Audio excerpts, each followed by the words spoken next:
Have you ever wondered what happens when the entire world keeps borrowing more money year after year without slowing down? Today, the global economy is carrying more debt than at any point in human history. Governments are borrowing, companies are borrowing, households are borrowing. And according to recent estimates from major financial institutions, global debt has climbed above $350 trillion. That number is so large that it is difficult to comprehend. It is more than 3 times the size of the entire global economy.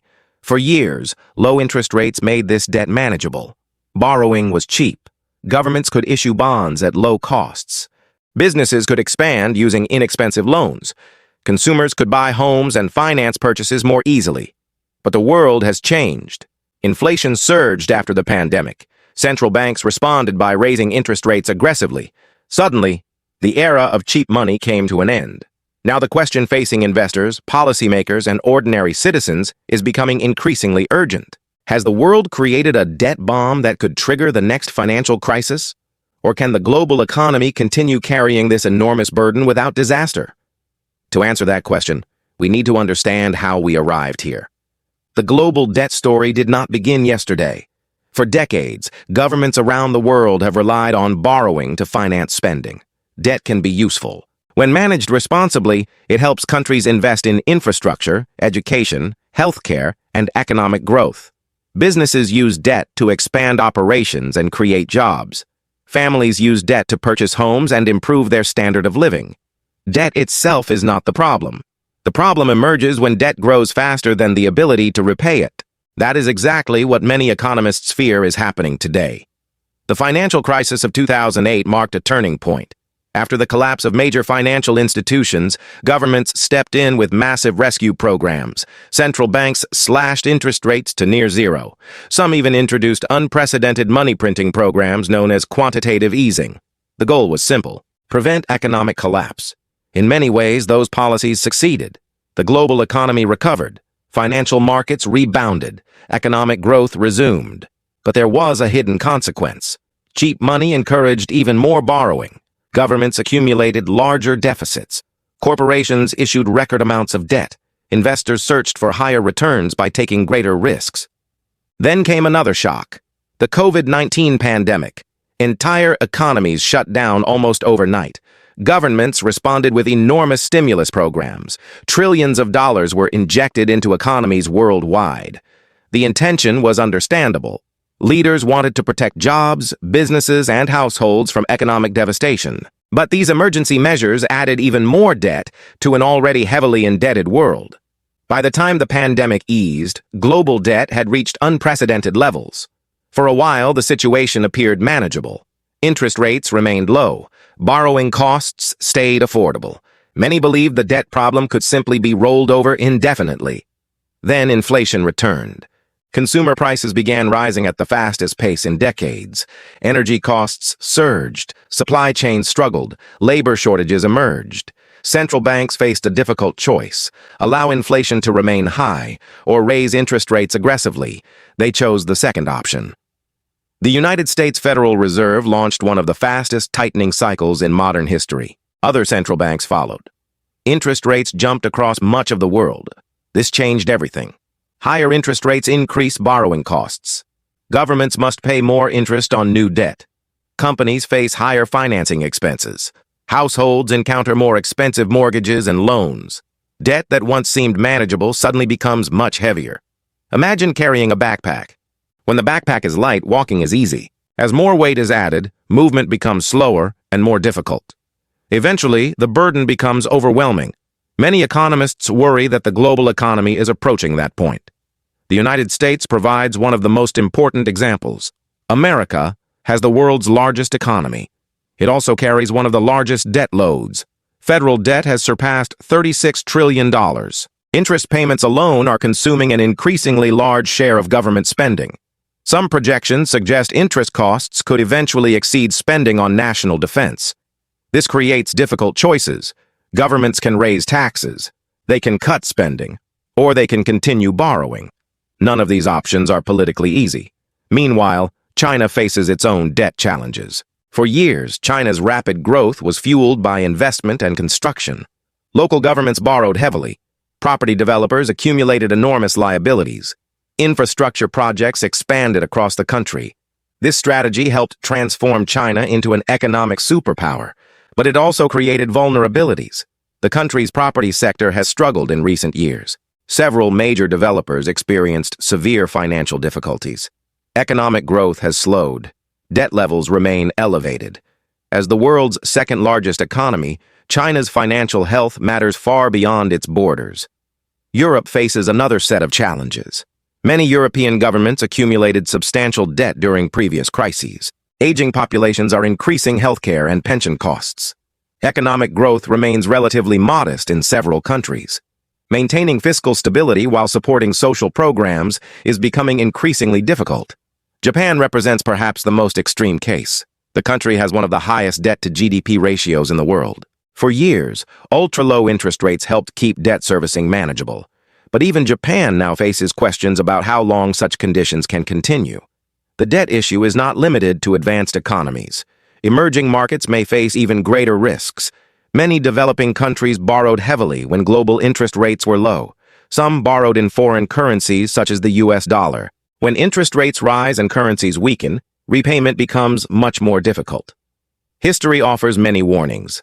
Debt crises have occurred repeatedly throughout modern economic history. Latin America experienced severe debt problems during the 1980s. Asia suffered a major financial crisis in 1997. Argentina has faced multiple debt defaults. Greece experienced a sovereign debt crisis that shook Europe. These events demonstrate a simple reality. Debt can appear manageable for years.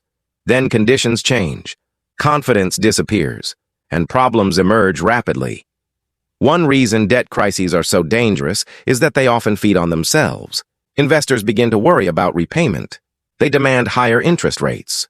Higher interest rates increase debt burdens.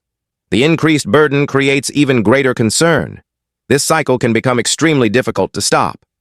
Financial markets are especially sensitive to confidence. Modern economies depend on trust. Investors must believe borrowers can repay their obligations. Banks must trust one another. Consumers must trust financial institutions. When confidence weakens, financial stress can spread quickly. Does this mean a global financial crisis is inevitable? Not necessarily.